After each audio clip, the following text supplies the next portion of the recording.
হ্যাঁ, তো ঠিক ঠিক আছে, আছে। আমরা শুরু করি। সবাইকে শুভেচ্ছা। এটা প্রিজমের নিয়মিত এই ধরনের অনেক আলোচনা অনুষ্ঠান নিয়মিতই করা হয়। সেটার সূত্র ধরে আজকে ওরাল হাইজিনের উপরে একটা আলোচনা। এর আগে আমরা এ ধরনের অনেক আলোচনা শুনেছি এবং আমাদের আশেপাশে যারা আছেন কাছে দূরে সবাই এই আলোচনা সভা অথবা যে আমাদের যে সম্মেলন সেখানে অংশগ্রহণ করেন এবং এখান থেকে আমরা অনেক ধরনের নতুন তথ্য পাই। অনেক বিষয় নতুন করে বোঝার সুযোগটা তৈরি হয় এবং উত্তর এই প্রশ্ন তথ্য আমাদের কাছে আছে, যেটা আমাদের যে মানে বিভিন্ন বিষয়ে আমাদের যে নিজস্ব দায়িত্ববোধের যে পরিচয় দেওয়ার যে ব্যাপারগুলো থাকে সেটা আমরা ভালোভাবে করতে পারি, বুঝতে পারি এবং করতেও পারি। তো এখানে আমি কথা বলছি বাংলাদেশ থেকে। আমার নাম তৌহিদুল ইসলাম। আমি বাংলাদেশের একটা পাবলিক ইউনিভার্সিটিতে অধ্যাপনা করছি এবং এই প্রিজমের সাথে আমি ফর্মালি ইনফর্মালি ইমোশনালি আমি যুক্ত অনেকদিন ধরেই। তাদের কাজ ভালো লাগে এবং আমি চেষ্টা করি পাশে থাকতে। বিশেষ করে অনিরুদ্ধদা আছেন এবং প্রিজমের যে অন্য যে কর্মী বাহিনী আছে, নেতাদি আছে, ঝুমা আছে এবং অন্যান্য দীপাঞ্জন আছে এবং অন্য আরো অনেক বা খুব কর্মঠ এবং খুবই ভালো কিছু মানুষের সংযোগ এই প্রতিষ্ঠানের সাথে আছে। তো তাদেরকে ভালো লাগে এবং তাদের বিভিন্ন ভালো কাজের সাথে থাকার অংশ হিসেবে আমি সবসময় চেষ্টা করি আপনাদের সাথে বা প্রিজমের সাথে থাকতে। তো আজকে যে বিষয়টা নিয়ে আলোচনা হতে যাচ্ছে, ওরাল হাইজিন। ডাক্তারবাবু আমাদের সাথে আছেন, উনি আমাদেরকে জানাবেন যে দাঁতের গুরুত্বটা কতটা জরুরি। আমরা দাঁত যখন ভালো থাকে তখন দাঁতের যে মর্যাদা বা গুরুত্ব দেওয়া, তার যে পুষ্টির যে ব্যাপারটা আছে, তাকে যত্ন করার যে ব্যাপারগুলো থাকে সেগুলো সম্বন্ধে আমরা অনেক সময় খুব ভালোভাবে চিন্তা করা, যত্ন করা, সেই কাজগুলো করতে পারি না দেখে অপরিণত আমাদের অনেক সময় দেখা যায় যে দাঁতের বিভিন্ন ধরনের ঝামেলা তৈরি হয় এবং সেখানে সেই ঝামেলার সাথে আমাদের খাওয়া-দাওয়ার সমস্যা তৈরি হয়। সেই খাওয়া-দাওয়ার সমস্যা থেকে আমাদের যে পুষ্টি দরকার শরীরের জন্য, সেই পুষ্টিটা অনেক ক্ষেত্রে আমরা পেয়ে উঠি না। ফলে শরীরের যে ইমিউন সিস্টেম সেটা অনেক সময় দুর্বল হয়ে যায়। এর ফলে দাঁত শুধুমাত্র দাঁতের জন্যই না, দাঁতের জন্য তো সুস্থ থাকতেই হবে। এর সাথে শরীরের যে অন্যান্য যে নিড গুলো থাকে, পুষ্টি উপাদান পর্যাপ্ত পরিমাণে বিভিন্ন অঙ্গ-প্রত্যঙ্গ ঠিক সচল থাকার জন্য, যার মাধ্যমে আমরা বেঁচে থাকি, সেগুলো ঠিকঠাক থাকার জন্য দাঁতের গুরুত্বটা অপরিসীম। তো সেই জায়গা থেকে আমাদের জন্য কিছু পরামর্শ, দাঁতের যত্ন নেয়া। আমরা কি ভুলগুলো করি? আমরা সাধারণ জীবনযাপনে আমরা কি ধরনের নিয়ম, কি ধরনের আম আ আ খাদ্য গ্রহণ, কি ধরনের দাঁত পরিষ্কার করা হতে শুরু করে অন্যান্য কাজগুলো আমাদের করা উচিত। সেই বিষয়গুলো সম্বন্ধে যদি আমরা ডাক্তারবাবুর কাছ থেকে শুনতে পাই, সেটা আমাদের সবার জন্য খুব ভালো হবে এবং আমরা আ আম আ মানে আমরা যে কি বলা যায়? সাস্টেইনেবল ডেভেলপমেন্ট এর কথা বলি, আমরা যে আ আ মানে ভালোভাবে বাঁচার কথা বলি, সেই জায়গাগুলোতে আমরা খুব সহজেই যেতে পারবো। এই আশাবাদ ব্যক্ত করে এবং ভালো একটা অনুষ্ঠান হবে আজকে, বা অনুষ্ঠান মানে হলো যে আলোচনা ১ম এ, তারপরে হয়তোবা প্রশ্নোত্তর পর্ব। এই দুটোর মাধ্যমে একটা ভালো আলোচনার বা মধ্যে আমরা থাকবো। এই আশা ব্যক্ত করে আমি শেষ করছি।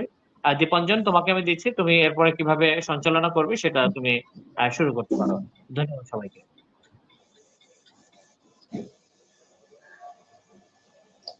Hello Dipanjan, hello.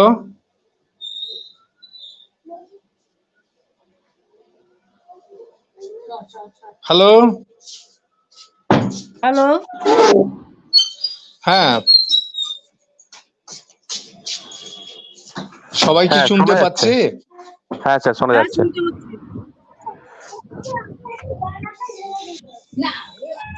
স্যার এবার আপনি শুরু করতে পারেন স্যার। আমরা নেক্সট স্টেপের দিকে যাচ্ছি। আপনি এবার শুরু করুন। তাহলে এবার কি আমি বলতে পারি? হ্যাঁ স্যার, আপনি শুরু করুন। আর যে প্রশ্নগুলো আমাদের আছে সেই প্রশ্নগুলো আপনার বলা শেষ হলে আপনি বললে তাহলে সেভাবে প্রশ্নগুলোকে আমরা রাখবো। ঠিক আছে, এখন আপনি বলুন স্যার। আচ্ছা, আজকের বিষয় হচ্ছে মুখের স্বাস্থ্য বিধি, অর্থাৎ মুখের স্বাস্থ্য কিভাবে ভালো রাখা যাবে। এখন প্রশ্ন হচ্ছে, কথাই আছে, তহিদ সাহেব প্রথম বলেই দিয়েছেন যে আমাদের বাংলায় একটা প্রবাদ আছে যে দাঁত থাকতে দাঁতের মর্যাদা কেউ বোঝে না। এটা খুব সত্যি কথা, এটা 100% সত্যি। আর তার যে কত উপকারী আমাদের আছে যতদিন, ততদিন আমরা বুঝতে পারি না। আমাদের দাঁতের প্রথম কার্যাবলী হচ্ছে মানে খাদ্যকে ভালো করে পেশাই করে হজমের উপযোগী করে মানে পাকস্থলীতে প্রেরণ করা। তো আর দ্বিতীয় হচ্ছে মানে মানুষের সৌন্দর্য বৃদ্ধির জন্য দাঁতের একটা বড় ভূমিকা আছে, কিন্তু ম্যাক্সিমাম লোকই সৌন্দর্য নিয়ে মানে মাতামাতি করে, আসল কাজটা ভুলে যায়। তারপরে এখন দাঁত তো একটা শক্ত জিনিস, এটা সহজে নষ্ট হয় না, নষ্ট হতে বেশ সময় লাগে। একটা দাঁত অত্যন্ত অবহেলা হলে 3-4 বছরে নষ্ট হয়ে যায়, 3-4 বছর 5 বছর লাগে। সে তো অনেক বড় সময়, লোকে সেটা গুরুত্ব দেয় না। যখন বুঝতে পারে তখন খুব মানে কষ্টকর অবস্থার সৃষ্টি হয়, ব্যথা যন্ত্রণা, ফুলে যাওয়া, খেতে না পারা, জ্বর পর্যন্ত হয়। এবং মানে খেতে না পারলে মানুষ তো স্বাভাবিকভাবে দুর্বল হয়ে পড়ে। যাই হোক, এই দাঁতটা হচ্ছে, দাঁতকে ভালো রাখতে হলে প্রথম যেটা দরকার সেটা হচ্ছে পরিষ্কার করা, পরিষ্কার পরিচ্ছন্ন করা। পরিষ্কার পরিচ্ছন্নের জন্য আমাদের নিয়ম করা হয়েছে যে আমরা দাঁতের ডাক্তাররা বলে থাকি যে দিনে রাতে অন্তত 2 বার দাঁত পরিষ্কার করা উচিত ব্রাশ দিয়ে। ব্রাশ ব্যবহার করাই এখন যুক্তিযুক্ত। এখন যে পদ্ধতি, আমাদের যে খাদ্যাভ্যাস, আমরা যেভাবে খাই, আগে যে আমাদের মানুষের সভ্যতার প্রথম যুগে তো মানে রান্না করার কোনো ব্যাপার ছিল না। এখন রান্না করার একটা ব্যাপার এসেছে বলে কুকড ফুড হলে, হ্যালো শোনা যাচ্ছে? আচ্ছা, কুকড ফুড হলে সেগুলো কি হয়, অনেক খাবার আছে যেগুলো আমাদের ম্যাক্সিমাম ক্ষেত্রে, অধিকাংশ ক্ষেত্রে আমরা আমাদের প্রয়োজন হয়ে পড়ে খাওয়ার সাপ্লাই থাকে, সেটা হচ্ছে কার্বোহাইড্রেট, মানে শর্করা জাতীয় জিনিস। আর শর্করা জাতীয় জিনিসের একটা অসুবিধা হচ্ছে সেটা সহজে গেজে যায়, অর্থাৎ ফার্মেন্ট হয়ে যায়, অ্যাসিড তৈরি হয়ে যায়। আর এই অ্যাসিডটাই হচ্ছে দাঁত নষ্ট হওয়ার সবচেয়ে বড় কারণ। সেটা হচ্ছে আমরা যখন খাবার খাই, যদি খাদ্য কণা দাঁতের ফাঁকে বা দাঁতের উপরে থাকে, উপরে খুব কম থাকে, সারফেস তো প্লেন সারফেস, কিন্তু যেখানে রাফ সারফেস থাকে, ঘাস থাকে, সেখানে খাবার ঢুকে থাকলে সেই খাবার কিছুক্ষণ থাকলে অন্তত 30-35 মিনিটের মধ্যে সেটা পচতে শুরু করে, এবং যত সময় যায় তত বেশি সেটা পচে যে অ্যাসিড তৈরি হয়, সেই অ্যাসিডে দাঁতের উপরের অংশকে আমরা বলি এনামেল। এনামেলটা খুব শক্ত। আমাদের শরীরে যত কিছু শক্ত জিনিস আছে, হাড় এবং দাঁত, তার মধ্যে দাঁত হচ্ছে সবচেয়ে বেশি শক্ত, তারপরে হচ্ছে হাড়। এই শক্ত জিনিস সহজে নষ্ট হয় না, পার্মানেন্ট হলে।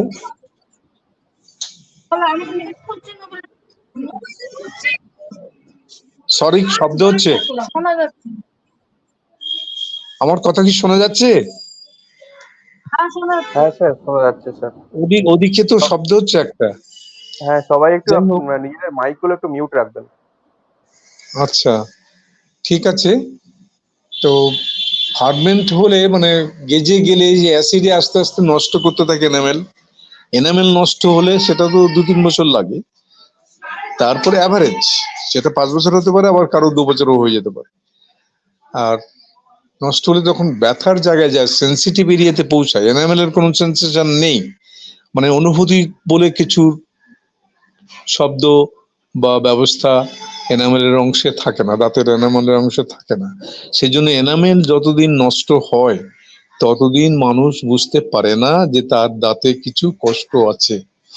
তারপরে যখন ডেন্টিন যায়, সেকেন্ড লেয়ারকে ডেন্টিন বলে, ডেন্টিনে যখন যায় তখন সেন্সেশনটা শুরু হয়, শিরশির করে জল লাগলে, মানে ঠান্ডা পানিতে বা গরম পানিতে, বরফে, টকে, মিষ্টিতে, এইসব বিভিন্ন, এই 4 রকমের জিনিসই সাধারণত সেন্সেশনটা হয়।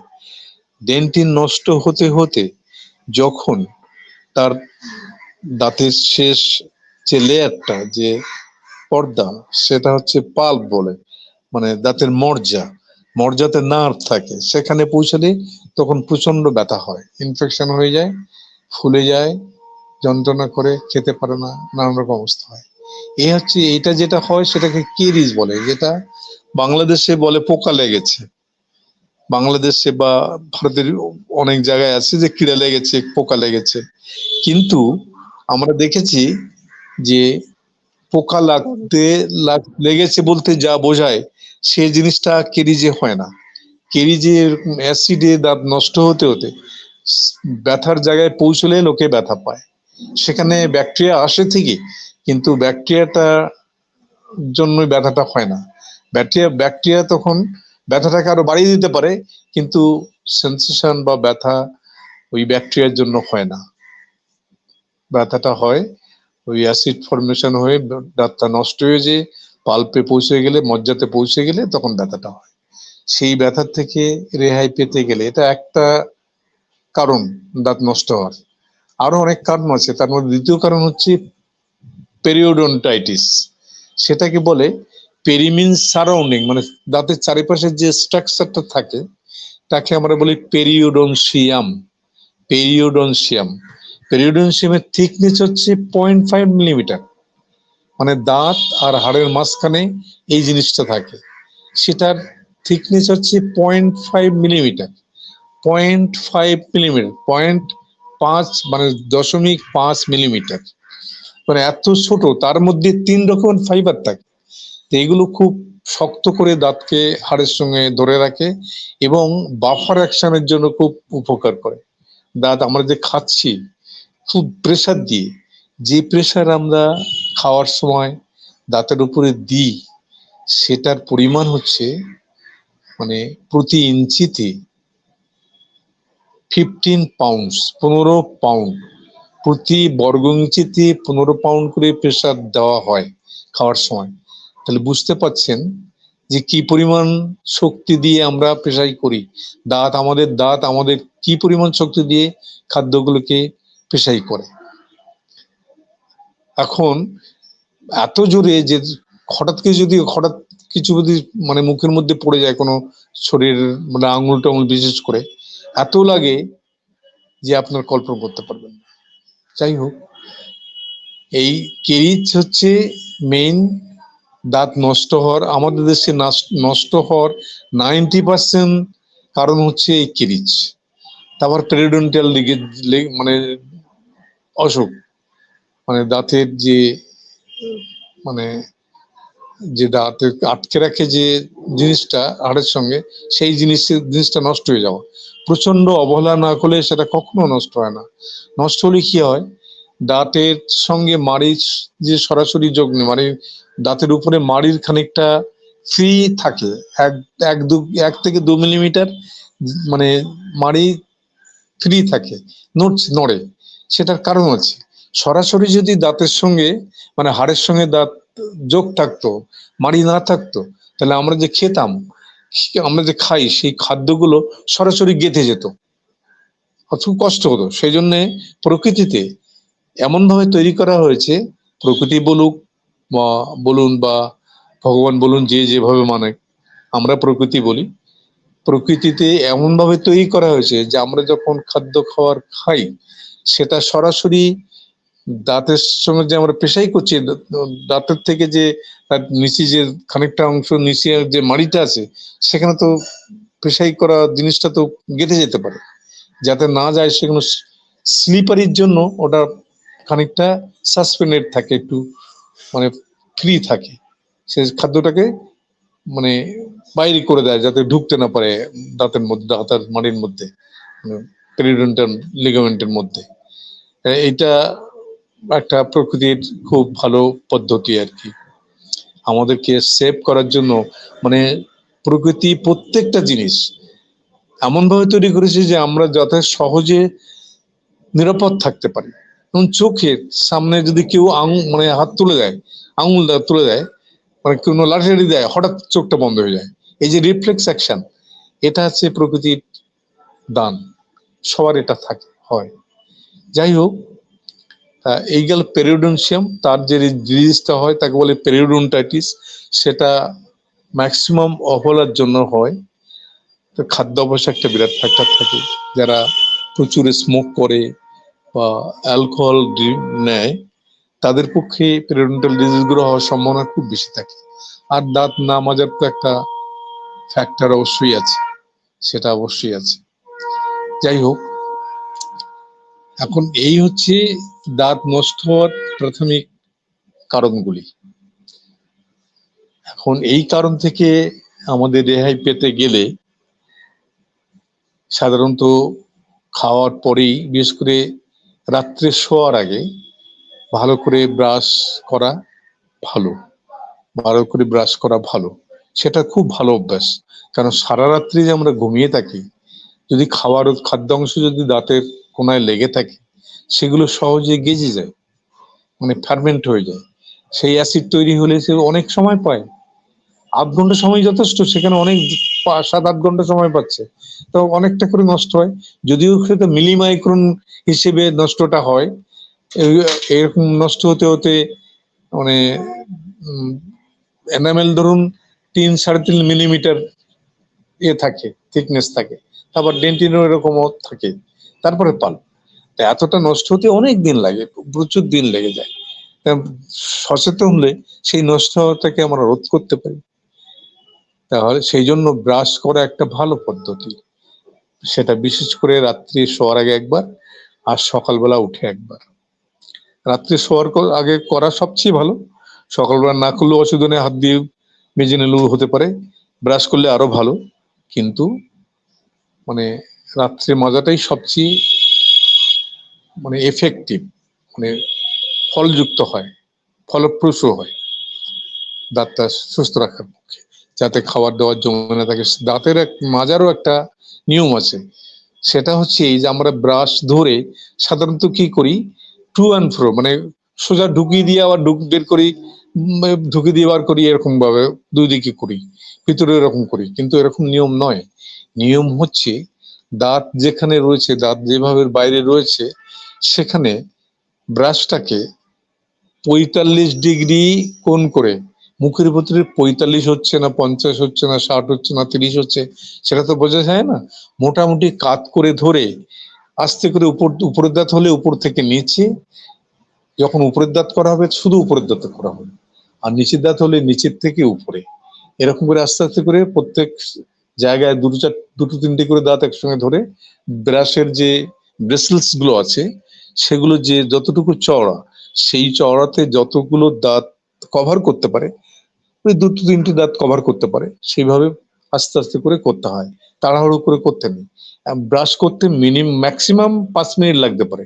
লোক তো ঘষে, প্রচুর ঘষলে কি হয়, দিনের পর দিন ঘষতে ঘষতে একটা অসুখ হয়, ক্ষয়ের রোগ হয়, সেটাকে বলে অ্যাব্রেশন, দাঁতটা ক্ষয়ে যায়। যা দাঁত আর মাড়ি যেখানে মিশেছে, ব্রাশটা সেখানে বারবার বারবার আঘাত লাগছে, সেখানে আঘাত লাগতে লাগতে 2-3-5-7-10 বছর পরে দেখা যাবে সেখানে নস মতো হয়ে গেছে, বিয়ের মতো দেখতে, নখ দিলে এটা খুব বোঝা যায়। অনেকে হয় ফল্টি ব্রাশিং টেকনিক, মানে ভুলভাবে ব্রাশ করার জন্য এটা হয়ে থাকে। সেজন্য ব্রাশ খুব জোরে করতে নেই, আস্তে করে জেন্টাল প্রেসারে উপরের দাঁত উপর থেকে নিচে, নিচের দাঁত নিচের থেকে উপরে, বাইরের ক্ষেত্রেও ভিতরের ক্ষেত্রেও একই রকম। এই হচ্ছে ব্রাশিং এর পদ্ধতি। আর এছাড়া ব্রাশ করা ছাড়াও যেটা সবচেয়ে দরকার, সেটা হচ্ছে খাদ্যাভ্যাস। আমরা তো ম্যাক্সিমাম খাদ্য খাই, সেগুলো প্রায় সব কার্বোহাইড্রেট, শর্করা জাতীয় জিনিস, আর সেগুলো খুব সহজেই দাঁতে আটকে থাকে। আপনারা এই চাটা তো ম্যাক্সিমাম লোকই খেয়ে থাকেন, বিস্কুট খান সঙ্গে, বিস্কুট খাওয়ার পরে জিভ দিয়ে বুলিয়ে দেখেছেন দাঁতের উপরে যে একটা পরিষ্কার লেয়ার পড়ে থাকে, পর্দা পড়ে যায়, ওটাকে আমরা পেলিকেল বলি। হ্যাঁ, সেইগুলো সেইগুলোতে আস্তে আস্তে মানে ফার্মেন্ট হয়, আর ওইরকম থাকলে সেখানে ডিপোজিশন হয়। আমাদের মুখের মধ্যে লালা আছে, লালাতে অনেক রকম লবণ থাকে, সেই লবণগুলো তেতিয়ে পড়ে, সে দিনের পর দিন জমতে জমতে জমতে জমতে সেগুলো ক্যালসিফাইড হয়ে যায়, ওই পাথর তৈরি হয়, সেটাও দাঁত নষ্ট করতে পারে। সেজন্য ওটাকে আমরা পরিষ্কার করে দেওয়ার জন্য বলি, ওকে বাংলায় বলে পাথর, স্টোন, ইংরেজিতে বলে স্টোন, আর আমাদের মেডিকেল ভাষায় বলে ক্যালকুলাস, মানে ক্যালসিয়ামের একটা সল্ট। সেটাকে পরিষ্কার নিজেরা করা যায় না, এত পরিষ্কার সত্ত্বেও এগুলো হয়ে যেতে পারে। সেজন্য একটা রেগুলার চেক আপ সবসময় করা উচিত, প্রতি বছরে অন্তত একবার। আমাদের দেশে, বিদেশে ওয়েস্টার্ন কান্ট্রিজেতেও মানে দুবার করে যাওয়ার জন্য বলে, আমরা অন্তত একবার আসতে বলি। কিন্তু ম্যাক্সিমাম লোকই সচেতন নয়। যে তহিদ সাহেব বললেন, বা বাংলা যে প্রবাদটা আছে যে দাঁত থাকতে দাঁতের মর্যাদা কেউ বোঝে না, সেটার জন্যই এই গুরুত্ব দেয় না, মানে কষ্ট না হলে কেউ দাঁতের ডাক্তারের কাছে চায় না। আর তা না হলে মুখ খুললেই দেখা যাবে প্রত্যেক লোকেরই, দুই একজন ব্যতীত ম্যাক্সিমাম লোকেরই কিছু না কিছু অবস্থা খারাপ আছে, সেগুলোর জন্য তারা যেহেতু ব্যথা নেই সেই জন্য গুরুত্ব দেয় না। কিন্তু গুরুত্ব দেওয়া উচিত। প্রথম থেকে prevention is better than cure বলেন, যে প্রতিরোধ মানে রোগ প্রতিরোধ, রোগ সারানোর চেয়ে সবচেয়ে ভালো। তা সেইটা যদি মনে রাখা যায় তাহলে সেক্ষেত্রে বছরে অন্তত একবার দাঁতের ডাক্তারকে দেখিয়ে নিলে, যিনি এক্সপার্ট, দাঁতের দাঁতের ব্যাপারে এক্সপার্ট, দক্ষ, তিনি দেখলে বুঝতে পারবেন মুখে কোনো অসুবিধা আছে কিনা, সেইভাবে চিকিৎসার বিধান দিয়ে দেবেন, মানে যা যা করার দরকার চিকিৎসা। না থাকলে বলে দেবেন ঠিকই আছে, আপনি ওরাল হাইজিন মেনটেন করুন, ব্যাস ঠিক আছে। আর আমি এইখানে আমি বলতে চাই, আমাদের দেশের সচেতনতা দাঁতের ব্যাপারে, বিশেষ করে আমাদের চোখ, বাইরের দিক থেকে চোখ, আর শরীরের যে হার্ট, লাংস, কিডনি, এই সমস্ত তো ভীষণ জরুরি অর্গান। দাঁতের 32টা চলে গেলেও মানুষ মরে না, কিন্তু খাওয়া দাওয়ার, তার সৌন্দর্যায়নের অন্তত একটু ঘাটতি থেকে যায়, খাওয়া দাওয়ার অসুবিধা হয়। কিন্তু অন্য যে অর্গানগুলো এত যে জরুরি, সেগুলো সম্পর্কে মানুষ সচেতন না।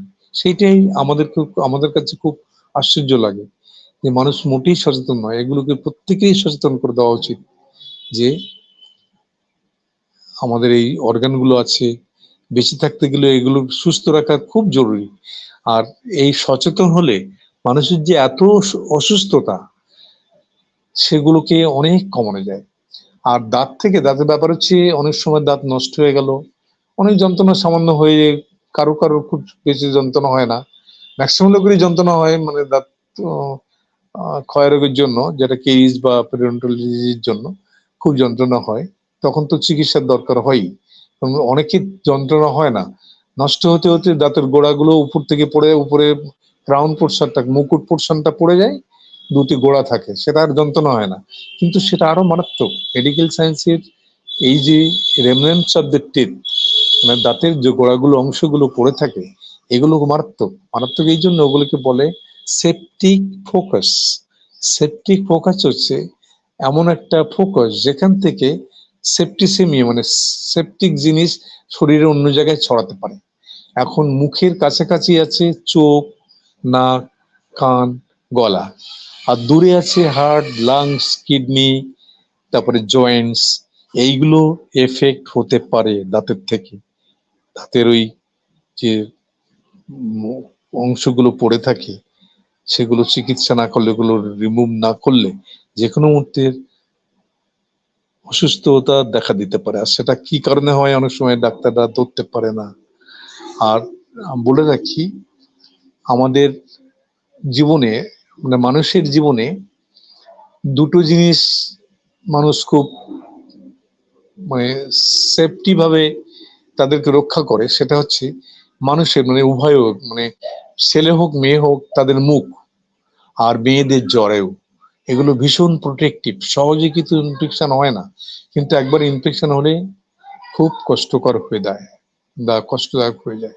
সেই জন্য সবারই উচিত সচেতন হওয়া, মানুষকে সেইভাবে সচেতন করা।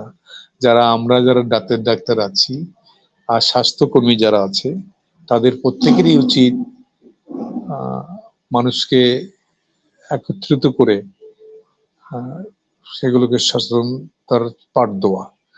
আমি ব্যক্তিগতভাবে এখন আমি একটু অসুস্থ হয়ে পড়েছি, সেজন্য পারি না এই বছর খানিক ধরে। তার আগে পর্যন্ত আমি অসংখ্য ক্যাম্প করেছি, ডেন্টাল ক্যাম্প, মানে নিজের উদ্যোগে নিজের খরচায় সবকিছু প্রচুর ক্যাম্প করেছি। মানে এক একটা ক্যাম্পে 50-60 থেকে আরম্ভ করে 450 পর্যন্ত পেশেন্ট হয়েছে একদিনে। চিন্তা করুন, সেই 450 যে পেশেন্ট হয়েছে, তার জন্য আমার সঙ্গে অনেক হেল্পার ছিল, 4-5 জন ডাক্তার ছিল, আমি মেন ছিলাম, আমার একজন সিনিয়র ছিলেন, তিনি আমার সঙ্গে গেছিলেন।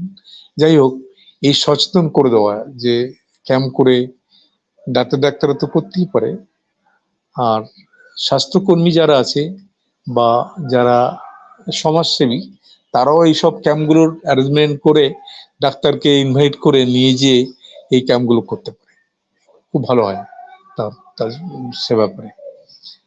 আর হচ্ছে, আর যেটা বলবো সেটা হচ্ছে এই যে আমাদের খাওয়া ঠিক টাইমে খাওয়া উচিত। সকালেরটা সকালে, দুপুরেরটা দুপুরে, বিকেলে যেটা স্ন্যাক সেটা স্ন্যাক, রাত্রেটা রাত্রে, টাইমলি। আজকে 10টায়, কালকে 12টায়, তারপর দিন 8টায় সকাল, এরকম ভাবে না খেয়ে একটা টাইম মোটামুটি মেনটেন করা উচিত। আর প্রত্যেক খাওয়ার পরে, বিশেষ করে মেন মিলের পরে, মানে মূল খাদ্য খাওয়া শেষ হওয়ার পরে যে কোনো সিজনাল ফ্রুট মানে ফল খাওয়া ভালো। তাতে কি হয়, ফলের যে ভিটামিন অংশটা আমাদের শরীরে উপকারে আসে, আর ফলের যে মানে অ্যাব্রেসিভ যে গুণ আছে, অর্থাৎ পরিষ্কার করার একটা গুণ আছে। দাঁত, আমরা যারা আপেল খাচ্ছি, কলা খাচ্ছি, সেই দাঁতের গোড়ায় যদি উপরে যদি কিছু থাকে, সেটা পরিষ্কার হয়ে যায়। শসা টসা খেলে সেগুলো পরিষ্কার হয়ে যায়। সেই জন্য খাওয়ার পরে অন্তত শসাটা খাওয়া যেতে পারে। মানে শসা ভীষণ উপকারী, এই জন্য বলছি, শসা নিজে হজম হয় না, কিন্তু অন্য খাবারকে হজম করতে সাহায্য করে। আর দাঁতের ব্যাপারে দাঁতকে খুব ঝকঝকে তকতকে রাখার চেষ্টা করে। এটা খুব অ্যাব্রেসিভ, মানে খুব পরিষ্কার করার একটা মাধ্যম বিশেষ। সুতরাং খাওয়ার পরে শেষ খাবারটাই যে কোনো সিজনাল ফ্রুট দিয়ে, কোনো কোনো ঋতুকালীন যে সমস্ত ফল পাওয়া যায়, যে কোনো ফল খাওয়া ভালো। আর দুটো খাওয়ার মাঝখানে স্ন্যাক্স নেওয়া উচিত নয়। যদি নিতে হয় তাহলে সঙ্গে সঙ্গে ভালো করে মুখ ধোয়া উচিত, যাতে করে খাবারটা দাঁতে আটকে না থাকে। বিশেষ করে কার্বোহাইড্রেট ফুড হলে তো অবশ্যই অবশ্যই। আর সাফিসিয়েন্ট পরিমাণ ভিটামিন, মিনারেলস, এ সমস্ত তো থাকো, যে খাদ্যের যে তালিকা থাকবে, সেই তালিকার মধ্যে এগুলো ইনক্লুড করলে খুবই ভালো। মানে ভিটামিন, মিনারেলস, এ সমস্ত। এই মোটামুটি বক্তব্য আমার। এরপরে আপনাদের কোনো প্রশ্ন থাকলে আমাকে প্রশ্ন করুন, আমি যতটুকু পারি আমার সাধ্য মতো চেষ্টা করব আপনাদের প্রশ্নগুলো সদুত্তর দেওয়ার। হ্যালো। আচ্ছা, কারো কি কোনো প্রশ্ন আছে? ধন্যবাদ স্যার। স্যার এত সুন্দর করে বললেন, মনে হলো যেন আমরা চোখের সামনে একটা দাঁতের ছবিই দেখতে পেলাম, যে দাঁতের 3টে লেয়ার, প্রথমে ধন্যবাদ। কোনটা ক্ষতিগ্রস্ত হয়, হ্যাঁ, তাকে ঠিক করার কি উপায়। স্যার এভাবেই বলেন, আমিও যেদিন স্যারের সঙ্গে প্রথমবার কথা বলি, স্যার আমাকে এইভাবেই বলেছিলেন। আর তাতেই আমার মনে হয়েছিল যে আর কেউ না বললেও স্যার শুধু একা বললেই আমরা বুঝতে পারবো যে দাঁত সুস্থ রাখার জন্য মানে নিজেদের সুস্থ রাখতে মুখের সুস্থতা কিভাবে বজায় রাখবো, তাতে স্যার বললেই আমরা বুঝবো। আচ্ছা, এটা একটা কথা হচ্ছে কি, আমাদের যে বাড়ি আছে, বাড়ির তো গেট থাকে, আর গেটটা মানে বাড়ির লোকের যে সংস্কৃতি, তার মানসিকতা বুঝিয়ে দেয় তার গেটটা কেমন। তো মুখে, আমাদের শরীরের গেট হচ্ছে মুখ, সে মুখটার স্বাস্থ্য বুঝিয়ে দেয় সে মানুষের মানসিকতা, তার স্বাস্থ্য সচেতনতা, এ সমস্ত সবকিছু। সুতরাং গেট পরিষ্কার রাখা খুবই দরকার, এটা একটু ভীষণ মানে জরুরি। হ্যাঁ, হ্যাঁ বলুন, কোনো প্রশ্ন থাকলে বলুন। নিয়ম করে মানে ডিসিপ্লিনের মধ্যে এটা থাকলে অন্য অনেক অসুস্থতা এড়িয়ে যাওয়া যাবে। এই অনেকটা দাঁতের থেকে অনেক ইনফেকশনকে আমরা, দাঁত সুস্থ রাখতে গেলে যেরকম ভাবে চলা উচিত সেভাবে চললে আমরা অনেক অসুস্থতাকে এড়িয়ে যেতে পারি। কিছু কিছু সিস্টেমিক ডিজিজ আছে, সেগুলো দাঁত থেকে কিছু করা যায় না ঠিকই, কিন্তু মানে অনেক অসুখই এর থেকে রেহাই পাওয়া যেতে পারে। খাওয়ার তো একটা বিরাট ফ্যাক্টর, সেখানে আমরা কি খাবো কি খাবো না, সে খাদ্য অভ্যাসের একটা বিরাট ফ্যাক্টর। যাই হোক, ঠিক বলুন। খাদ্য চয়ন এবং নিয়ম করে দাঁতের সুস্বাস্থ্য রক্ষা। আচ্ছা, আর আমাদের সঙ্গে স্পিকার রয়েছেন মিস নিতা ধর, আমাদের সবার খুব পরিচিত নিতাদি, হ্যাঁ, সিনিয়র প্রোগ্রাম নিতাকে আমিও কোঅর্ডিনেটর চিনি, প্রিজম। নিতাকে আমিও চিনি, ওকেও ভালোভাবে চিনি, ও আমার বাড়িতেও গেছে। যাই হোক, বলো নিতা, বলো। নিতা ম্যাডাম আছেন? হ্যালো, হ্যাঁ, শোনা যাচ্ছে। বলুন। আচ্ছা, কাকু প্রণাম নেবেন? হ্যাঁ, তোমরা সবাই ভালো আছো তো? আছি কাকু, ভালো আছি। আচ্ছা, ঠিক আছে। আচ্ছা, এখানে একটা প্রশ্ন দেখছি, মাড়ির ভিতর থেকে দাঁত ক্ষয়ে যাচ্ছে, স্যার কি করা যেতে পারে? এখন ব্যাপার হচ্ছে, মাড়ির ভিতর থেকে যে দাঁত ক্ষয়ে যায়, এমনি এমনি ক্ষয়ে যায় না, সেটা ঘষা থেকে হতে পারে, খাবার জমে তার মানে দিকে হতে পারে, তারপরে মাড়িতে নোংরা জমে মাড়িটা আস্তে আস্তে নিচে নেমে যেতে পারে। সেক্ষেত্রে ডাক্তারকে দেখিয়ে, লোকাল কোনো ডাক্তার থাকলে তাকে দেখিয়ে চিকিৎসা করে নেওয়াই ভালো। মুখে তো আর চিকিৎসা হয় না। তোমার চশমাটা পড়ে গেছিল মাটিতে। ঠিক আছে, হ্যাঁ বলো নিতা, বলো। হ্যাঁ, বলছি প্রথমেই একটা কথা হয়েছে, দাঁত থাকতে দাঁতের মর্ম বোঝে না, এবং আপনি খুব ভালোভাবে স্পষ্ট করে দিলেন দাঁতের সাথে সবকিছু সম্পর্ক আছে। তো আজকে বিশেষত প্রত্যেক oral অর্গানের hygiene, সঙ্গে সম্পর্ক আছে। হ্যাঁ, অতপ্রত জড়িত। কারণ দাঁত ওতপ্রোত। যদি আমাদের 32টা থাকে বা 30টা থাকে, আমরা যে খাবারটা খাই সেটা চিবিয়ে খাই। যখনই 2টো বা 3টে দাঁত থাকবে না, সেই চেবানোর অংশ কিন্তু অনেকটাই কমে যাবে। কমে গেলে আমাদের স্বাভাবিক। পাচন একটা এফেক্ট হবে। সেই জন্য দাঁতকে খুব যত্ন নেওয়া উচিত। আমরা দেখি অনেক সময় এই ওরাল হাইজিনের কথা বলছে, আমাদের লালার সাথেও অনেক কিছু থাকে। ছোট বাচ্চা, তাকে আদর করা হচ্ছে, চুমু খাওয়া হচ্ছে, ঠোঁটে ঠোঁট লাগিয়ে তার মানে কত আদরটাকে জানানো হচ্ছে, কিন্তু আমরা বড়রা আমাদের একদম এইটুকুন অ্যাওয়ারনেস নেই যে আজকে আমি কি খাচ্ছি। হয়তো অনেকে স্মোক করে, অনেকে হয়তো ড্রিঙ্ক করে, বা অনেকে টোবাকো নেয়, হ্যাঁ, বা খাবারই খাচ্ছি, সেটা হয়তো অনেকক্ষণ হয়ে গেছে। আপনি যেটা বললেন সেটা অনেক সময় মুখে দুর্গন্ধ হয়, পায়রিয়া হয় সেই বাচ্চাটার কাছে, কিন্তু আমরা সেটা অজান্তেই থ্রো করে দিচ্ছি। সেই দিকে একটা ধ্যান আমাদের রাখতে হবে। এবং এই ব্যাপারে সাধারণ লোক এই ব্যাপারে গুরুত্ব দেয় না, ম্যাক্সিমাম লোক গুরুত্ব দেয় না। একদম দেয় না, একদম দেয় না। ব্যাপার হচ্ছে যে লালার ভিতরে যেমন অনেক মানে এনজাইম আছে, সেরকম অনেক ব্যাকটেরিয়া আছে, কমেন্সিলিকা লাখ লাখ ব্যাকটেরিয়া থাকে। এখন এক একজনের ব্যাকটেরিয়া একরকম, কারটা কোনটায় অপকার হবে কিছু বলা যায় না। সেই জন্য এই অভ্যাসটা করাই ভালো নয়, এই অভ্যাসটা ভালো নয় মানুষকে। ভালো নয়। অভ্যাসের এটা ভুল না। পরিবর্তন করা। আমরা যারা বড়রা আছি তাদের আমাদের সামনে দেখলেই যেন তাকে বোঝানো এবং বলা, এই ব্যাপারগুলো কিন্তু ছোট বাচ্চা আদর করব ঠিক আছে দূর থেকে, এটা একটা যেমন আছে। দ্বিতীয়ত কথা, আমি লক্ষ্য করি যখন ফিল্ড লেভেলে যাই, দেখা যাচ্ছে ব্রাশের ব্রেসেল ক্ষয়ে গেছে, উল্টে গেছে, সেই ব্রাশ ইউজ করে যাচ্ছে। ওটাও অনেক কারণে ক্ষয়, অনেক হ্যাঁ। কারণে ক্ষয়, প্রেসারাইজড হয়ে ওর তাড়াতাড়ি ক্ষয়ে যায়।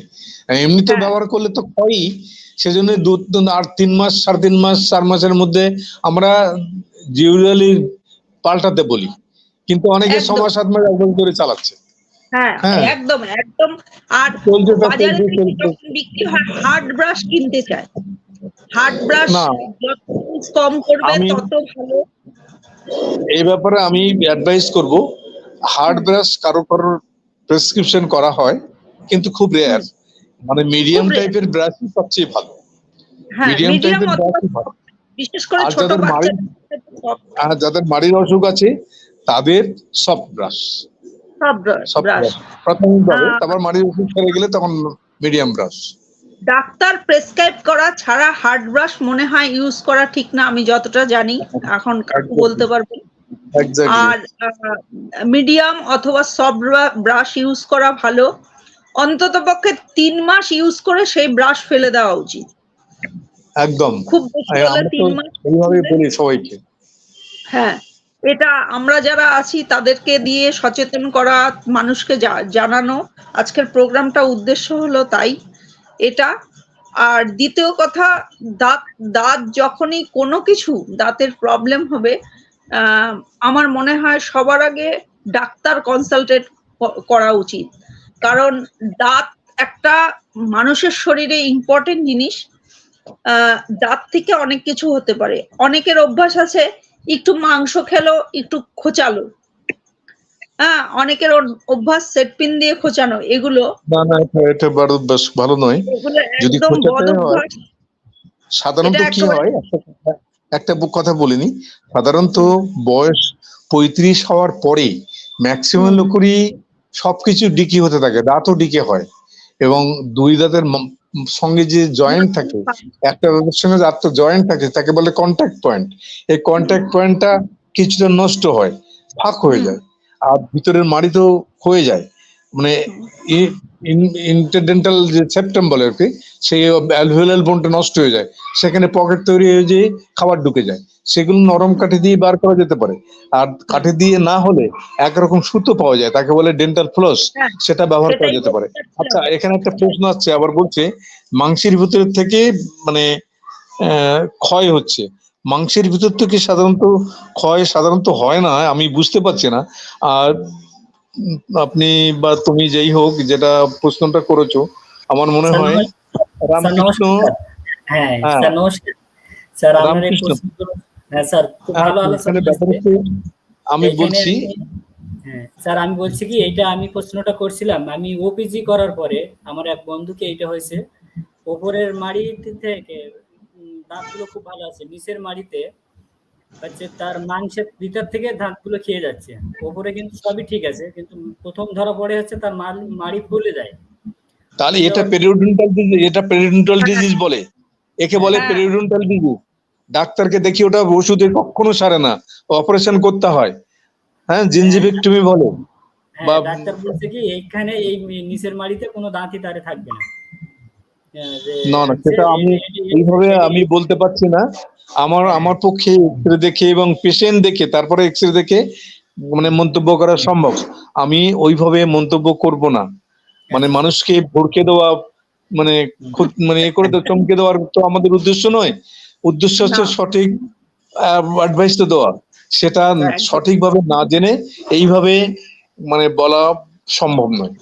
স্যার ঠিকানাটা যদি একটু জানা যায় যে কোথায় দেখালে ভালো হয়, আমি এটা একটু জানতে চাইছি, কোথায় দেখালে। আপনার বাড়ি কোথায়? বাড়ি কোথায়? আমি বাড়ি বাংলাদেশে। বাংলাদেশে কোথায়?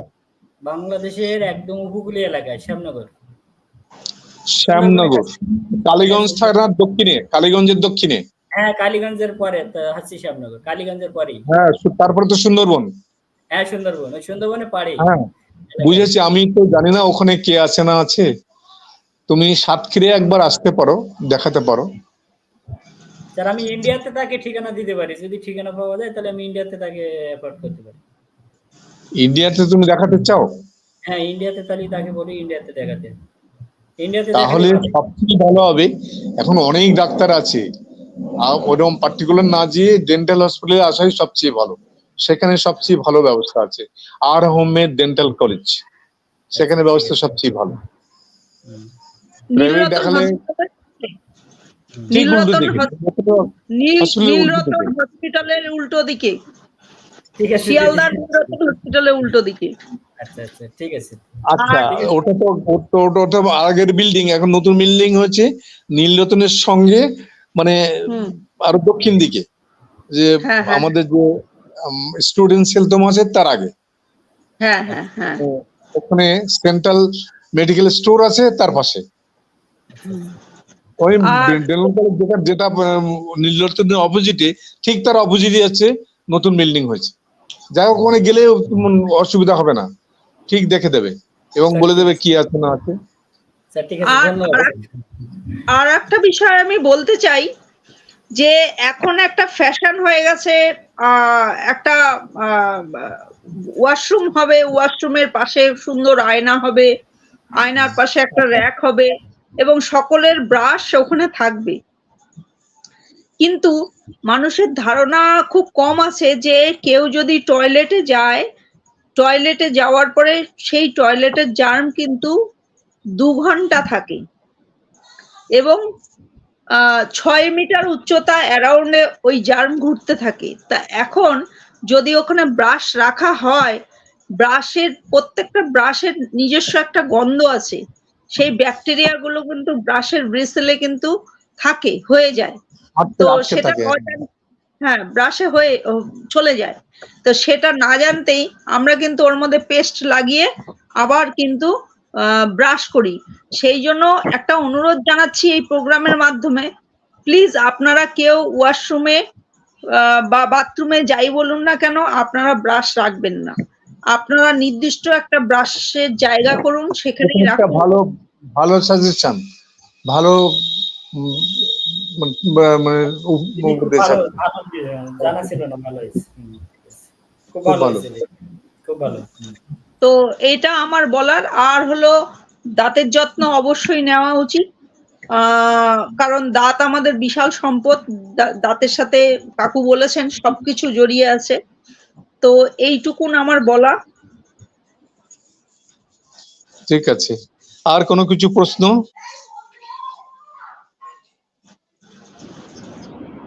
কারো কোনো প্রশ্ন থাকলে প্লিজ বলবেন।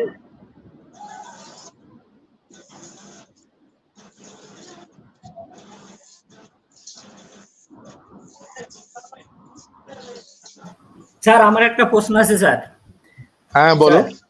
বলছি কি যে এখন তো বাজারে বিভিন্ন রকমের পেস্ট ব্যবহার করার জন্য বলা হচ্ছে, কোন পেস্ট হচ্ছে ভালো? আমি এই ব্যাপারে বলবার আগে আরেকটা মানে প্রশ্ন করছি, বাড়িতে রান্না ঢালা তো হয়, কারা রান্না করে? মা মাসিরা তো করে, মা মাসিরা রান্না করে তো। আচ্ছা, কোন কোম্পানির মশলা দিয়ে রান্না করলে রান্নাটা খুব ভালো হয়? আমি প্রশ্ন করছি। একটা ধারণা আছে, সাধারণ লোকের একটা ধারণা আছে যে ওই ব্র্যান্ড কোম্পানির পেস্ট হলে বা মশলা হলে আমার রান্নাটা খুব ভালো হবে, বা পেস্ট হলে আমার দাঁত খুব ভালো থাকবে। এটা এরকম নয়। এটা যদি কোম্পানির অ্যাডভার্টাইজার হয় কেউ, তাহলে সে তো অবশ্যই বলবে যে এই কোম্পানিটা করো। আর একটা কারণে ডাক্তার সাজেস্ট করে কোনো পেস্ট, যে ডাক্তারবাবু বলে দিচ্ছে সুতরাং এটা খুব ভালো, এই জন্য অনেকেই সেটা ব্যবহার করে। কিন্তু আমি অ্যাজ এ জেনারেল লোক হিসেবে, সাধারণ ডাক্তার হিসেবে বলছি, কোনো কোম্পানির অ্যাডভাইজার না হয়ে আমি বলছি যে বাজারে যে সমস্ত পেস্ট পাওয়া যায় সেগুলো প্রায় মোটামুটি মানে 19-20, মানে খুব খারাপ কিছু নয়। এখন কোনো কোনো ক্ষেত্রে সাজেশন দিতে হয়, যেমন সেন্সেশনের জন্য একরকম, এমনি সাধারণভাবে একরকম। সেন্সেশন যাদের আছে তাদের ডিসেন্সিটাইজিং এজেন্ট বলে একরকম পেস্ট পাওয়া যায়, বিভিন্ন নামে আছে বাজারে। ক্যাবিসান, ক্যাবিফাস্ট, সেন্সোফর্ম, এমফর্ম এরকম নামে আছে। সেগুলো সেই সব লোকেদের জন্য প্রেসক্রিপশন করা হয়। কিন্তু ইন জেনারেল যে কোনো কোম্পানির, মোটামুটি নামি দামি কোম্পানির পেস্ট ব্যবহার করাই ভালো। কারণ কি দিয়ে মাজা হচ্ছে সেটা বড় কথা নয়, বড় কথা হচ্ছে কেমন ভাবে মাজা হচ্ছে, টেকনিকটাই মেন। রান্না যেমন আমি যেটা প্রথমে বললাম যে কোন কোম্পানির মশলা দিয়ে রান্না করলে রান্না ভালো হয়, কোন কোম্পানির মশলা ব্যবহার করছে সেটা বড় কথা নয়। বাজারের এমনি সাধারণ মশলা দিয়ে রান্না করলেও রান্না ভালো হবে যদি রান্নাটা টেকনিক্যালি খুব ভালো, মানে ভালোভাবে করে। যেমন ডাল রান্না করা হবে, ডাল রান্না করতে গেলে একটা টেকনিক আছে, মাংস রান্না করতে গেলে একটা টেকনিক আছে, প্রত্যেকের একটা টেকনিক আছে। সেই টেকনিক যদি মেনটেন করা হয় তাহলে সাধারণ গুঁড়ো মশলা দিয়ে, মানে বাজারের দিয়ে মশলা দিয়ে বেটে করলে সবচেয়ে রান্না ভালো হয়, মানে কোম্পানির মশলা লাগে না। সেই জন্য সেরকম কোম্পানির, খুব ব্র্যান্ড কোম্পানির পেস্ট না হলে হবে না, দাঁত ভালো হবে না, ভালো থাকবে না, এটা নয়। যদি ব্রাশিং এর টেকনিকটা ঠিক মতো হয়, আমি টেকনিকটা কিন্তু বলে দিয়েছি যে মাজার সময় দাঁত আর মাড়ি যে কাছে মিশেছে, ব্রাশের বেসেলস গুলো সেখানে 45 ডিগ্রির মতো করে কাত করে ধরে উপরের দাঁত উপর থেকে নিচের দাঁত নিচের থেকে উপরে করে আস্তে আস্তে করে ঘুরিয়ে ঘুরিয়ে করতে হবে ব্রাশ। এটা হচ্ছে টেকনিক। এইভাবে করলে যে কোনো পেস্ট দিয়ে মারলে দাঁত ভালো পরিষ্কার থাকবে, ভালো হবে, খারাপ হবে না। সুতরাং ব্র্যান্ড কোম্পানির পেস্ট নিতে হবে এটার কোনো অর্থ নেই। স্যার ঠিক আছে, ধন্যবাদ স্যার। ওকে ডাক্তার, আমার একটা প্রশ্ন আছে। হ্যাঁ বলুন। আচ্ছা অর্পিতাদি, আমার একটা প্রশ্ন আছে। হ্যাঁ বলবেন, এক হ্যাঁ মিনিট। বলুন কিন্তু। ঝুমাদি ওয়েট করছেন, হ্যাঁ। ঝুমাদিও বলবেন। ঝুমাদি আমাদের আরেকজন স্পিকার, উনি প্রিজমের প্রোগ্রাম কোঅর্ডিনেটর আর বর্ণালী বেল্লঝুঁকির মেম্বার। ঝুমাদি আছেন? ঝুমাদি? হ্যাঁ, ঝুমাদি একজন বক্তা আজকে। ঝুমাদি এখন কিছু বলে নিন পার্থদা, তারপরে প্রশ্নটা শুনি একবারে।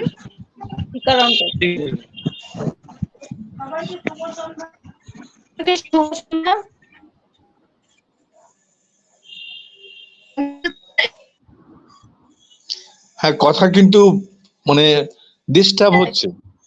হ্যাঁ ঝুমাদি, কথাটা ইকো হচ্ছে, কেটে যাচ্ছে।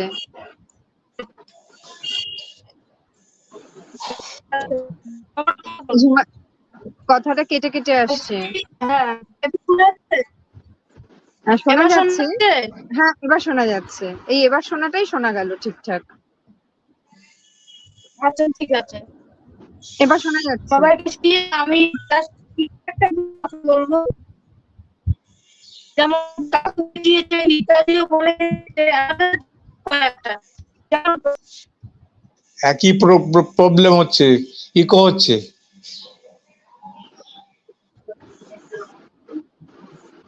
কথাটা কেটে যাচ্ছে, এখন চলেই গেল সব। হ্যালো। আচ্ছা পার্থদা, ঝুমাদি তাহলে মাইক্রোফোনটা ঠিক করে নিন, ততক্ষণ প্রশ্নটা বলুন আপনি। স্যার তো আছেন, স্যার শুনে বলে দেবেন। আচ্ছা, এখানে রামকৃষ্ণ দাদাকে, হ্যাঁ বলুন। আমার একটাই, আমরা হ্যাঁ করছি প্রশ্নটা।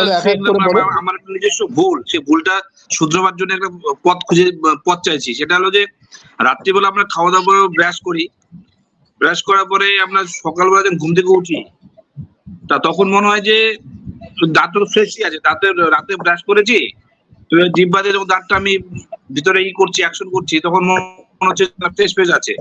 তো অনেক সময় সকালবেলা মুখ না চাটা খেয়ে নিচ্ছি আমরা, এটা তো ভুল। এটা তো বেরিয়ে আসার পর ঠিক নয়। মুখ ধুয়ে কেন মনে হয় যে রাত্রিবেলা ব্রাশ করছি, সকালবেলা উঠে মনে হচ্ছে যে চাটা খাওয়া যেতে পারে, বা চা খেতে গিয়ে বিস্কুটে খেয়ে নিচ্ছি? এটা এক ধরনের ভুল। এটা কি সমাজের ক্ষেত্রে কি হয় এরকম? না না, তা হয় না। ওটা এখন ব্যক্তি একরকম। এটা হচ্ছে মনে হয় যে যেহেতু আমি রাত্রি ব্রাশ করেছি মানে তো খুব ভালো করেছি, সুতরাং সকালবেলা আমার না করলেও চলে। এটা ঠিক নয়। যাই হোক, আবার চা খাওয়ার পরে তো করছি, কিন্তু চা খাওয়ার আগ মুহূর্তে প্রোডাক্ট মিস হয়ে যাচ্ছে, এটা তো এক ধরনের ভুল। এটাকে হ্যাঁ একটু এটা কারেকশন করতে হবে, শুদ্ধিকরণ করার দরকার আছে। এটা না করলেই ভালো। আচ্ছা, এখানে রামকৃষ্ণ বাবুকে কেউ একজন উপদেশ দিচ্ছেন যে আমাকে আমার সঙ্গে দেখা করতে। আমি কিন্তু ব্যক্তিগতভাবে কখনো বলি না যে আমার কাছে এসো। কেউ পছন্দ করলে আসতে পারে, সেখানে আমার বাধা নেই। মানে আমি কোনো পেশেন্ট আমার কাছে আসলে আমি তো বলবো না কেন এসছো, কিন্তু এরকম ভাবে মানে এর মাধ্যমে কখনো বলতে পারি না, বলা উচিত নয় যে তুমি আমার কাছে এসো, আর কেউ পারে না, আমি পারি।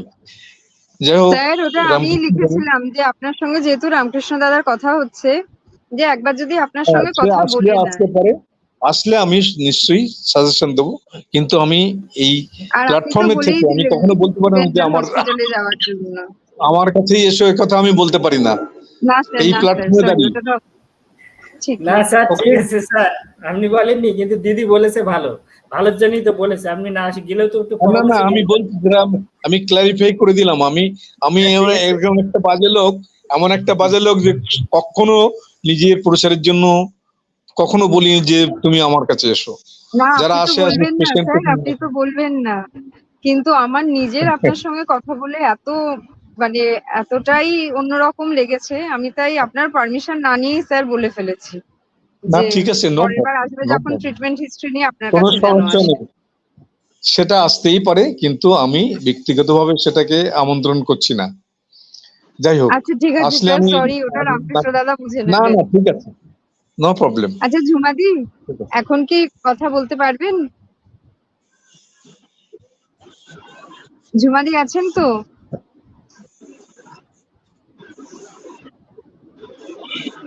জুমাদি, আমরা অপেক্ষায় আছি। ঝুমাদি বলো, এখন শোনা যাবে নিশ্চয়ই। ঝুমাদি,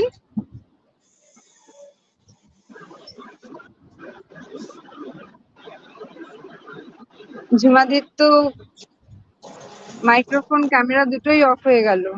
আচ্ছা, না না, আমি নিতাদিরটার থেকে বলছি, আমার মোবাইলটা হ্যাঁ ডিস্টার্ব হ্যাঁ হ্যাঁ, করছে। সেটাই ভালো, বলো। ঝুমাদি, বলছি আমাদের কাকু, পেশেন্টের নতুন করে দেওয়ার দরকার নেই, ঝুমাদির পরিচয় নতুন করে দেওয়ার আর কাউকে দরকার নেই। বলছি কাকু আর নিতাদি অনেকটাই বলে দিয়েছে, তার মাঝখানে আমার যেটুকু বলার, যেমন আমরা ব্রাশ করি, দিনে দুবার ব্রাশ অনেকেই করে না, সকালবেলা করে, রাতের বেলা অনেকেই করে না। তো ব্রাশ করার সাথে সাথে কি হয়, জিহ্বাটাকেও কিন্তু আমাদের পরিষ্কার করা উচিত। আর সেটা তার সাথে এর মধ্যে পড়ে, ঠিক আছে, সেটা বলা উল্লেখ করা উচিত। যাই হোক, সেটা আমি উল্লেখ করিনি, অনেক ধন্যবাদ। আর তারপরে আমাদের কি হয়, খাবার যে কোনো কিছুই খাই না কেন, খাবার পরে একবার মুখে জল দিয়ে কুলুকুলু করলে পরে আর কি দাঁতের ফাঁকে যে খাবারগুলো ঢুকে থাকে সেগুলো বেরিয়ে আসে। তাতে হয়তো প্রয়োজনে কাঠি দিয়ে বা সেট্টিবিন দিয়ে খোঁচানোর প্রয়োজনটা হয় না, তাতে ক্যাভিটিস তৈরি হবে না। না ক্যাভিটিস, হ্যাঁ সেটা একটা কথা, কিন্তু অনেক সময় কুলকুচু করলেও বেরোয় না, এত প্রেসারাইজ থাকে যে আমরা যে সমস্ত কুলকুচু করি নেগেটিভ প্রেসার দিয়ে করলেও সেটা সবসময় বেরোয় না। সেক্ষেত্রে ফ্লসিং করতে হয় বা টুথপিক দিয়ে বার করতে হয়।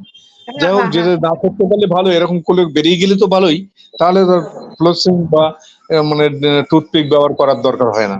যাই হোক, তবে সেফটি পিন ব্যবহার করা একদম ঠিক নয়, যেটা তবে আমরা যেসব গ্রামে কাজ করছি, আজকে আমি গেছিলাম গ্রামে অফিসে, কিন্তু চারপাশে ইয়ে করছে, দেখছি যে অনেকের বাড়িতে আছে একটা ব্রাশ সকলে মিলে ব্যবহার করছে। সেই ক্ষেত্রে আমি একটু বলেছি, হ্যাঁ আমি তাকে বললাম করে না, এমনকি অনেকের অভ্যেস আছে যে ব্রাশ করে না, হয়তো আঙ্গুল দিয়ে দাঁত মাজছে। এবার সেটা আমাদের এখন যে খাদ্যাভ্যাস আছে, আঙুল দিয়ে ব্রাশের ঠিক মতো সেগুলো মানে দাঁত মাজলে সেগুলো ঠিক মতো পরিষ্কার হয় না। খাদ্যাভ্যাস, ফাইবারাস ফুড যদি আমাদের বেশি থাকতো তাহলে ঠিক ছিল, আঙুলের ব্রাশ। এখন একসময় তো ব্রাশ ছিল না, ব্রাশ তো 50 বছরের ইতিহাস, তার আগে তো ব্রাশ ছিল না। আমরা ছোটবেলায় দেখেছি যে নিম গাছের ডাল বা ভ্যারেন্ডা গাছের ডাল, সেটাও তো খুব ভালো, ভ্যারেন্ডা, নিম, বাবলা, বকুল, এগুলো খুব ভালো জিনিস। এইগুলো দিয়ে দাতুন করত, কিন্তু এখন আস্তে আস্তে দেখা যাচ্ছে সেগুলো লুপ্ত হয়ে যাচ্ছে, কিন্তু ট্র্যাডিশনাল হিসেবে আবার তারা আবার সেটাকে কিন্তু তুলে নিয়ে আসছে, যে ব্যারেন্ডার ডাল বা নিমের ডাল বা আরো কি কি ডাল সেটা আছে সেই ভালো, সব ডাল সেটা দিয়ে ভালো দাতুন লক্ষণ। করা। সেটা খুব ভালো লক্ষণ। প্রথম কথা, পয়সা দিয়ে কিনতে হচ্ছে না। আর দ্বিতীয় না। কথা, অনেক মানে স্বাস্থ্যকর, মানে পুরনো জিনিস তো ব্যবহার করতে হচ্ছে না, নতুন নিয়ে করতে হচ্ছে প্রতিবারই, সুতরাং সুস্বাস্থ্যকর, সেটা ভালো, মুখের স্বাস্থ্যের পক্ষে ভালো। এবার বাজারে গিয়ে যখন যাচ্ছে ওরা মানে 10 টাকা দামের বেশি ব্রাশ, কারণ বাড়িতে 5 জন মানুষ থাকলে তারা যদি 30-35 টাকা বা 60 টাকা তার উপরে বেশি দামের ব্রাশ কেনা তাদের পক্ষে সম্ভব না। তারা হ্যাঁ, গিয়ে এটা কি আমি করবে, বলতে যাচ্ছিলাম, 10 টাকা এটা আমি দামের বলতে ব্রাশ যাচ্ছিলাম।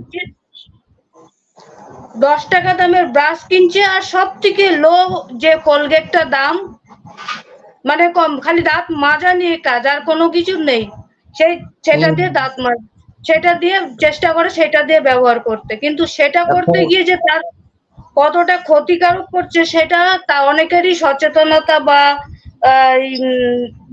এই জিনিসটা নেই। এটার ব্যাপার আছে, আমি একটু বলছি। এটা ব্যাপার হচ্ছে আর্থ সামাজিক যে অবস্থা আমাদের গ্রামে গঞ্জে, মানে ম্যাক্সিমাম লোকই আর্থিক সচ্ছলতা এমন নেই যে প্রতিজনের জন্য একটু ভালো ব্রাশ বা ভালো কিছু তারা সংগ্রহ করতে পারে। এটা একটা বিরাট ফ্যাক্টর। এই জন্য সরকারি ভাবে তো একটা ব্যবস্থা থাকা উচিত, কিন্তু সেই সচেতনতা তো কিছু নেই। এখন তো আমি কি বলবো, আমাদের দেশের নেতারা তো শুধু পকেট ভর্তি ব্যস্ত, সাধারণ মানুষের জন্য তো চিন্তা করছে না। এগুলো থাকা উচিত, মানে সাধারণ স্বাস্থ্যের মধ্যে এগুলো থাকা উচিত সরকারি ভাবে। তবে আমার যেটা ভালো লাগছে, আমাদের শহরের দিকে কি হয়েছে জানি না, কিন্তু আমাদের এদিকে ট্র্যাডিশনালি কিন্তু আবার সেই ওই ব্যারেন্ডার ডাল, নিমের ডালে অনেকে ফিরে আসছে, যে সেই দাঁতে যারা আজকে আমাদের অফিসে যে আছে সুশারি দি, ওর 68 বছর বয়স, ওর দাঁতগুলো দেখলে এখনো চকাচক, মানে চকচকা দাঁত। তো ও বলছে আমরা ছোটবেলা থেকে আমরা ভ্যারেন্ডার ডাল, ভ্যারেন্ডা অনেকে চেনে, ভ্যারেন্ডার ডাল, নিমের ডাল, আরেকটা কি যেন নাম বলো, সেই ডাল দিয়ে দাঁত মেজে আসছে ছোটবেলা থেকে। ভ্যারেন্ডা, নিম, বকুল, বাবলা এগুলো ব্যবহার করা যায়। বকুল, বাবলা, ভ্যারেন্ডা, নিম, নিমটা সব জায়গায় পাওয়া যায় মোটামুটি, আর ভ্যারেন্ডা তো আছেই, সেগুলো ভালো, খারাপ নেই কিছু, ভালো সেগুলো। কিন্তু সব ভ্যারেন্ডার ডালে অসুবিধা হচ্ছে, ওরা একটা আঠা আছে, চোখে মুখে লেগে গেলে মুশকিল আছে, চোখে লাগলে একটু সাবধানে করতে হয়। কিন্তু ভ্যারেন্ডার ডালে কাকু আমাদের যেখানে এখানে যেটা মনে হয় যে ভ্যারেন্ডার ডালে অনেকের দাঁতের মাড়ির মধ্যে কিন্তু পায়রিয়া হয়, মুখে দুর্গন্ধ হয়। সেটা ঠিক মতো মাজে না বলে, মানে মাছ দেয় তাই মাঝে প্রত্যেকটা দাঁত ধরে ধরে মাজতে হয়, বাটন দিয়ে মাজতে হলে প্রত্যেকটা দাঁত ধরে ধরে মাজতে হয়, সেটা করে না তো, ঘষে দেয় শুধু। এই পায়রিয়া বা মুখে গন্ধ এইসব কিন্তু এই ভ্যারেন্ডার ডাল দিয়ে যারা মাজছে, নিমের ডাল দিয়ে যারা দাতুন করছে তাদের কিন্তু কমে যাচ্ছে। তার কারণ হচ্ছে নিমের যে রসটা আছে না, ভ্যারেন্ডার যে রসটা আছে কষ, সেটা কিন্তু অনেক উপকার করে, দুর্গন্ধ দূর করে, অনেকটা আর কি, মুখের যে অ্যাসিড অর্ডার যেটাকে বলে দুর্গন্ধ, সেটাকে অনেকটা রোধ করে ওই রসটাকে। ওকে, আর কিছু? আমাদের আলোচনাটা শেষের দিকে চলে আসছে। যারা আছেন, ঝুমাদি বলবে, ঝুমাদি বলো তুমি। আমি শুধু বলে দিই যে যারা আছেন তাদের যদি এর বাইরে কোনো কিছু জানার থাকে, অনেক প্রশ্ন, যেমন অনেক সময় আমরা ছাই দিয়ে বা নুন দিয়ে দাঁত মাজলে দাঁত পরিষ্কার হয়, বা সেগুলো শহরের মানুষ ব্যবহার করে না, শহরের মানুষ মাউথ ওয়াশ ব্যবহার করেন। তো এর মধ্যে গুণাগুণ কি থাকবে না থাকবে, বা বাচ্চাদের দুধের দাঁত সেটা পড়ে যাওয়ার বা পড়ে যাওয়ার কোনো প্রশ্ন থাকলে একটু বলুন। সরষের তেল আর নুন দিয়ে দাঁত মাজে। নুন তো ক্রিস্টাল, মানে খুব মিহি নুন হলে আপত্তি নেই, সরষের তেল নুন দিয়ে আঙুল দিয়ে করা যেতে পারে, কিন্তু সেটা বরাবর নয়, মাঝে মাঝে করলে কোনো অসুবিধা নেই, কিন্তু বরাবর করলে অসুবিধা আছে। এই জন্য ওতে নুনের যে ক্রিস্টাল জাতীয় জিনিস, তো স্ফটিক জাতীয় জিনিস, সূক্ষ্ম, খুব সূক্ষ্ম হলে খুব ভালো, না হলে সাধারণ নুন হলে কি হয়, মাড়ি ছড়ে যায়, দাঁতের মাড়ি ছড়ে যায়। সেটা তো আমাদের উদ্দেশ্য নয়, আমাদের দাঁত পরিষ্কার করা দরকার, অন্য কিছু ক্ষতি না করে, দাঁতের মাড়ির কোনো ক্ষতি না করে দাঁতটা পরিষ্কার করা, সেটাই তো উদ্দেশ্য। সেই হিসেবে ব্রাশিংটা সবচেয়ে ভালো পদ্ধতি। তারপরে আর্থসামাজিক অবস্থার জন্য যে সমস্ত গ্রামের লোকেরা মানে ব্রাশ ব্যবহার করতে পারছেন না, তারা নিম ডাল, ভেরান ডাল, বকুল, বাবলা এগুলো ব্যবহার করতে পারে, 68 ডাল এগুলো ব্যবহার করতে পারে, অসুবিধা নেই। মানে নুন দিয়ে তেল দিয়ে, সরষের তেল দিয়ে মাজতে পারে, কিন্তু সেটা রেগুলার ব্যবহারটা ঠিক আমি ডাক্তার হিসেবে যুক্তিযুক্ত মনে করছি না। যদিও তাতে পরিষ্কার হয়, কিছুটা ভালো হয়, কিন্তু এইটাই আমি নিদান দিচ্ছি না যে এটাই সবচেয়ে ভালো, তা নয়। সবচেয়ে ব্রাশিংটা এখন যে আমাদের খাবারের অভ্যাস হয়ে গেছে, তাতে ব্রাশিংটা সবচেয়ে ভালো পদ্ধতি।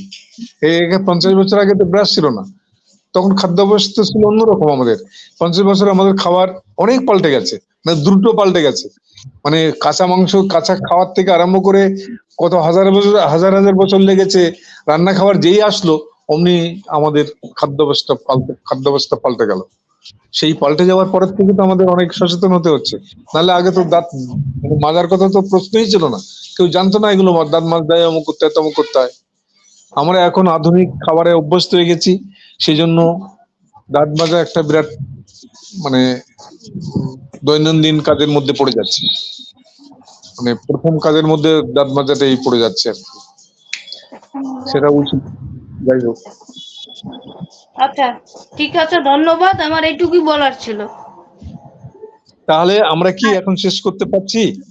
আর কারো কোনো প্রশ্ন আছে স্যারের কাছে বা নিতাদির কাছে বা ঝুমাদির কাছে? যারা শুনছেন তাদের কারো কোনো যদি প্রশ্ন থাকে, আর কিছুটা সময় আছে আমাদের। নিতাদি কিছু বলবেন? না, ঠিক আছে, যদি কারো কোনো প্রশ্ন থাকে তাহলে উত্তরটা দেব। গীতা ওরা কি এসছে? গীতাকে বলেছিলাম, সুসারি দি, গৌরী দি। ওরা সব ভালো আছে? হ্যাঁ ভালো গীতা, আছে ওরা কাকু, সব ভালো আছে? হ্যাঁ কাকু ভালো আছে। আচ্ছা, ঠিক আছে। আর যদি কারো কোনো প্রশ্ন না থাকে তাহলে আলোচনাটা এখানেই শেষ করব। হ্যাঁ, আমি এই তাহলে আলোচনা শেষ করি। শেষের আগে আমি একটু বলছি। আলোচনা শেষের আগে আমি সবাইকে, যারা যোগ দিয়েছেন তাদের সবাইকে ধন্যবাদ জানাচ্ছি। অনেক অনেক ভালো থাকবেন, ভালো থেকো, ভালো থাকবেন। শুভ সন্ধ্যা। অনেক ধন্যবাদ স্যার, আপনি এত ব্যস্ততার মধ্যে এত ধৈর্য নিয়ে এতটা সময় দিয়েছেন, সমস্ত ঠিক আছে, ছোটখাটো জিনিসগুলো এতটাই বলেছেন, আর আমাদের কোনো প্রশ্ন নেই। আপনি ভালো আপনি না থাকবেন বললে কাকু। প্রশ্ন থাকতো।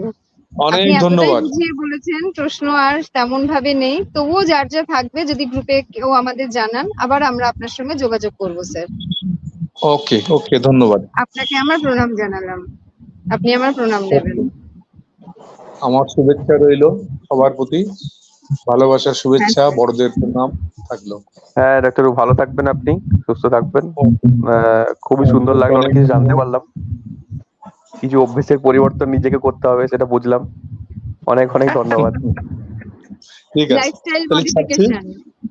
ছাড়ছি তাহলে। হ্যাঁ হ্যাঁ স্যার, ঠিক হ্যাঁ আছে, স্যার, ভালো থাকবেন আর আমাদের সঙ্গে থাকবেন স্যার সব সময়। আচ্ছা, শেখ তাহিদুল ইসলাম স্যার আছেন? স্যার না, আজকের আমাদের স্যার খুব ব্যস্ত ছিলেন, তো সেই কারণে স্যারকে ওয়েলকাম স্পিচটুকু দিতে বলেছিলাম, তো উনি ওটা দিয়ে উনি ওনার কাজে চলে গেছেন। আচ্ছা, তাহলে কি আমরা এখানেই শেষ করে দেব? হ্যাঁ হ্যাঁ, আমরা এখানেই শেষ করছি। প্রিজমের পক্ষ থেকে তাহলে ডক্টর স্যারকে তো আমাদের প্রণাম জানালাম।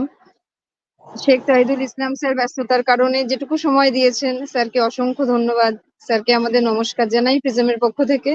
নিতাদি, ঝুমাদি এদেরকে তো আলাদা করে বলার কিছু নেই। জুবের আর দীপাঞ্জন না থাকলে আমি কিছুই করতে পারতাম না। আর যারা এই আলোচনাটা শুনলেন, প্রত্যেকে তো নিজেদেরকে মডিফাই করবেনই, সঙ্গে সঙ্গে যদি বাড়িতেও এই অভ্যেসগুলো চালু করে দেওয়া যায় তাহলে আরো অনেকে আমরা ভালো থাকতে পারবো। যদি কোনো প্রশ্ন থাকে সেগুলো গ্রুপে জানাবেন, আমরা স্যারের কাছ থেকে জেনে বা নিতাদি ঝুমাদির কাছ থেকে জেনে আবার গ্রুপে তার উত্তরগুলো দেব। আর একটা জরুরি কথা, কোবো টুল বক্স আমাদের অনেকেরই হয়তো কোবো আইডেন্টিটি করা হয়ে গেছে কোবো অ্যাকাউন্ট। আপনারা যদি দেখেন কোবো টুল বক্সে প্রশ্নগুলো আছে, উত্তর দেওয়ারও অপশনস আছে, সেগুলো দেবেন। আর সার্ভে সমীক্ষা কিছু করতে গিয়ে কোনো রকম কোনো প্রয়োজন হলে গ্রুপে জানাবেন। সবসময় আমরা আপনাদের সঙ্গে আছি, একসঙ্গে আমরা সুস্থ থাকবো, একসঙ্গে আমরা এগিয়ে যাব। ধন্যবাদ দীপাঞ্জন, ধন্যবাদ জুবের, ঝুমাদি, ধন্যবাদ। নিতাদি, আপনাদেরকেও অশেষ ধন্যবাদ। আর ধন্যবাদ যিনি আজকে না থেকেও সবসময় আছেন আমাদের সঙ্গে, ডক্টর অনিরুদ্ধ দেকে, যার মানে কনস্ট্যান্ট মোটিভেশন ছাড়া আমি কিছুই করতে পারতাম না, কিচ্ছু না। মানে জুবেরকে বারবার ফোন করা, দীপাঞ্জনকে বারবার ফোন করা, সবটাই কিন্তু স্যার পেছন থেকে বারবার বলে গেছেন, যেগুলো গ্রুপে লেখা হয়নি বা গ্রুপে জানা যায়নি। অনেক ঠিক আছে, আমরা ধন্যবাদ তাহলে দীপাঞ্জন, এখানে শেষ জুবের, করছি। তোমাদের দুজনকে। ধন্যবাদ দিদি, হ্যাঁ, এখানে ধন্যবাদ। শেষ করি। হ্যাঁ, ধন্যবাদ সকলকে ধন্যবাদ। আর দাদা। আমি পার্থদার সঙ্গে আছেন, পার্থদা ধন্যবাদ। শোনা যাচ্ছে আমাকে? হ্যালো, সবাইকে নমস্কার হ্যাঁ, দিদি। শোনা যাচ্ছে। নমস্কার দাদা, বলছি আমি কৃষ্ণদা গ্রুপে ভালো থেকো। নমস্কার দাদা, ভালো থেকো। লোকালাইজেশন গ্রুপে আমি একটা লিংক শেয়ার করছি, ফিডব্যাক ফর্ম যাবে, একটা গুগল ফর্ম, এখানে একটু ফিডব্যাক দিয়ে দিও। আর যারা এই লাইভটা দেখেনি সেই লাইভটা একটু শেয়ার করে দিও, কেননা আমি ইউটিউবে যে ভিডিওটা যাবে এই ভিডিওটা আমি এডিট করে আপলোড করার পর লিংকটা দেবো, তো তোমাদের হ্যাঁ, আমি পরিচিত সেটা share পরিবার করে পরিজন দেবো। সকলকে শেয়ার করে দিও। হ্যাঁ, ঠিক আছে, আর রাখছি। জুবেরও হ্যাঁ, একটা লিংক দিয়েছে, যেখানে কোবো টুল বক্সে না গিয়েও অনলাইনে উত্তরগুলো আপলোড করে দেওয়া যাবে, সাবমিট করা যাবে, গুড আপনি গুড আপ গুড আপলোড হয়ে যাবে। সেই গুড লিংকটাও গুড। আমি দিয়ে দেবো। দীপাঞ্জন, তাহলে শেষ করি আমরা। হ্যাঁ দিদি, ঠিক আছে, নমস্কার। দীপাঞ্জন আছো? নমস্কার। নমস্কার দাদা। নমস্কার। নমস্কার পার্থদা।